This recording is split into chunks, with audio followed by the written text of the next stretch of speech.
പാഠം 9. പരിസ്ഥിതിയെ നോവിക്കരുത്. എന്ത് മനോഹരമാണ് കേരളം, പ്രകൃതി ഭംഗി നിറഞ്ഞ സ്ഥലം. എന്നാൽ നമ്മുടെ ചുറ്റുമുള്ള കാഴ്ചകൾ ചിലത് വേദനിപ്പിക്കുന്നതാണ്. അങ്ങനെയുള്ള ചില ചിത്രങ്ങളാണ് ചുവടെ കൊടുത്തിരിക്കുന്നത്. അവ തിരിച്ചറിയൂ. മാലിന്യ പ്രശ്നത്തെ തിരിച്ചറിയാൻ 7ാം ക്ലാസ് വിദ്യാർത്ഥി അൻസിലന് അധിക ദൂരം പോകേണ്ട. സർക്കാർ പണിതു നൽകിയ അവന്റെ വീടിന്റെ മുറ്റത്തേക്ക് നോക്കിയാൽ മതി.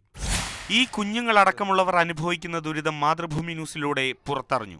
3 മാസമായി കെട്ടിക്കിടക്കുന്ന സെപ്റ്റിക് മാലിന്യത്തിന് സമീപം ജീവിക്കുന്നവർക്ക് വാർത്ത ആശ്വാസമായി. മാലിന്യം നീക്കം ചെയ്യാൻ സർക്കാർ ഇടപെട്ടു. മണിക്കൂറുകൾ കൊണ്ട് പ്രശ്നത്തിന് പരിഹാരം. പരാതി ഉയർന്നിട്ടും വിഷയത്തിൽ ഇടപെടാത്ത ഫിഷറീസ് വകുപ്പിനോടും കാരോട് പഞ്ചായത്തിനോടുമാണ് മനുഷ്യാവകാശ കമ്മീഷൻ റിപ്പോർട്ട് തേടുന്നത്. ഫിഷറീസ് വകുപ്പിന്റെ പുനർഗേഹം പദ്ധതിയിൽപ്പെട്ട ഫ്ളാറ്റായതിനാലാണ് ഫിഷറീസ് സെക്രട്ടറിയോട് റിപ്പോർട്ട് ആവശ്യപ്പെടുന്നത്.